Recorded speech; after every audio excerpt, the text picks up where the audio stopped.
Batman, Batman, Batman, what? Batman, Batman, yeah. Batman, yeah. Batman, yeah. Batman, Batman, hey, Batman, Batman, what? Mr. Never use a gap, man. Yeah. Never turn like a Batman. Chris Paul versus Steve Nash, a heavily debated topic, but who was the better player?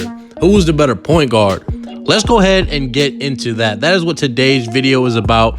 And before we go ahead and get into it, make sure you guys hit that subscribe button if you haven't. That definitely goes a long way. And for sure, be sure to follow me on all these social media platforms for daily basketball content, daily basketball tweets, and just all the things in between.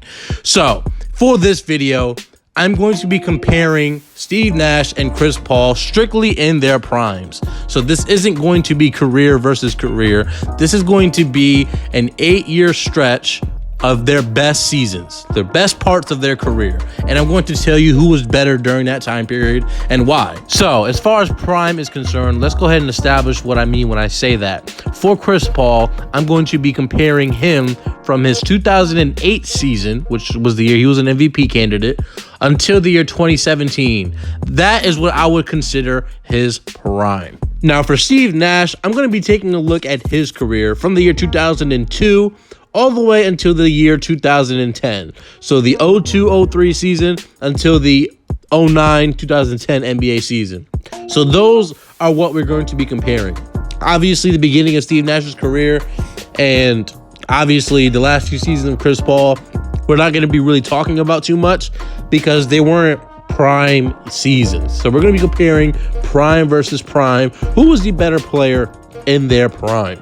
So without further ado, let's just go ahead and get started with the comparison. So look on the screen. We're just going to go through some basic stats, some basic numbers for Chris Paul and Steve Nash. Prime versus prime, as I mentioned earlier. Now, Chris Paul from the year 2008 until 2017 was giving you 19.1 points per game, 10.2 assists per game, 4.3 rebounds, 2.3 steals, and very, very low turnovers, only 2.4. Compare that to Steve Nash, on the other hand. He was putting up, from the year 2002 until 2010, he was giving you about 17 points per game, about 10 assists per game, about 3.3 boards, 0.8 steals, and 3.2 turnovers per game. Now, these are just the numbers, regular season versus regular season in their primes. But one thing I do want to stress is the fact that this comparison is not just going to be about the numbers. It's not going to just be that. I'm showing the numbers to show everything, because when you compare two basketball players, you must talk about every part of the equation. You can't be biased. Now, the next thing I'm going to be discussing between these two players is their efficiency. And keep in mind, all these comparisons are prime versus prime. So in their primes, Steve Nash was just the far more efficient player. I mean, take a look at the screen. Field goal percentage, that goes to Steve Nash. Free throw percentage, Nash. 3-point percentage, Nash. 2-point percentage, Nash. Effective field goal percentage, Nash again. True shooting percentage, did you guess Nash? Yeah, you're correct on that one. So in terms of efficiency, who's the more efficient player? Who's the more efficient scorer, shooter, you name it? That all goes to Steve Nash. So what have we established so far? We've established that in terms of productivity in the regular season during their primes, Chris Paul was the more productive player. But we've also established that in terms of efficiency, who was the more efficient player in their primes? That goes to Steve Nash. Next up, we're going to be talking about their ability to be a point guard. Let's look at some stats as a point guard. And what I mean by that is point guard ability. So, and once again, always going to be a comparison of their primes, not really too concerned with the rest of their career.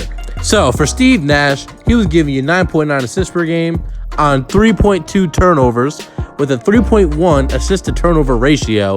He had a 43.8 assist percentage and an 18.9 turnover percentage. When you compare that to Chris Paul had him beat in every single category. 10.2 assists per game, 2.4 turnovers, a 4.2 assist to turnover ratio. The thing about Chris Paul, he was a very low turnover kind of guy.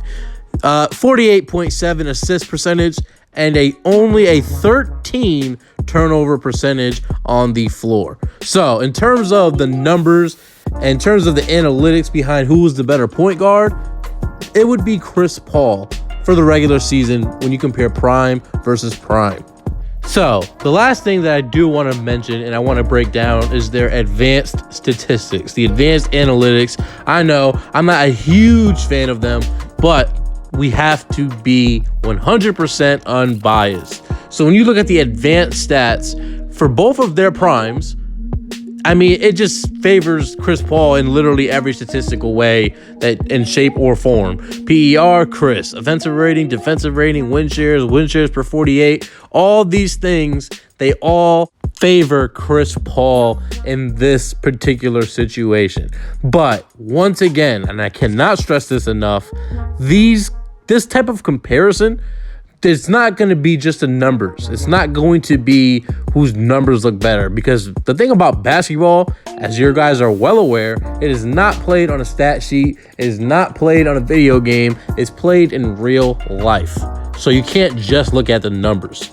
Now, let's go ahead and talk about the playoffs, because to be quite honest with you, the playoffs is what separates these two players. Now, take a look at the screen, if you will. Let's look at Steve Nash playoff success throughout his career. Well, for one, he has more playoff wins than Chris Paul. Steve Nash, in his prime, made 4 Western Conference Finals.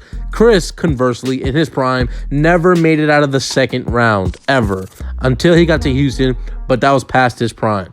In terms of the playoffs, Steve Nash led the entire playoffs in assists 4 times, compared to Chris Paul, who only did this 3 times. In addition to that, I also show where Steve Nash's teams finished in the playoffs for each year of his prime.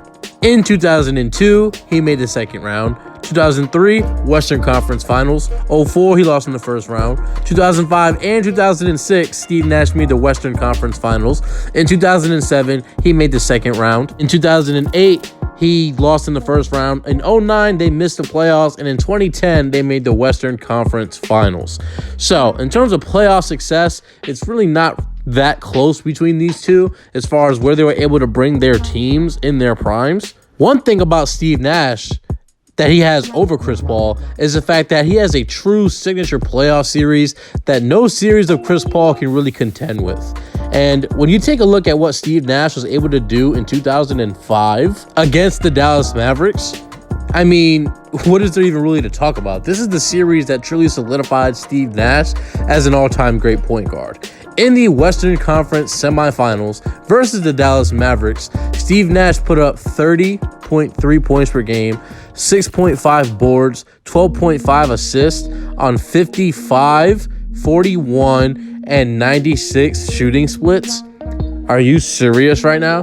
What are we really discussing right now? The thing about Chris Paul, he is an amazing point guard, especially during the regular season, but he doesn't have a signature playoff moment or a signature playoff series that even comes close to this. In that series, 2005, second round, Steve Nash in Game 4 completely snapped. My man's dropped 48 points. And in that same series, Game 6, to close them out, he dropped 39. These are just things that Chris Paul simply can't compete with. Not to mention, in 2010, the second round of the playoffs, the Steve Nash-led Phoenix Suns were up 3-0 on the San Antonio Spurs.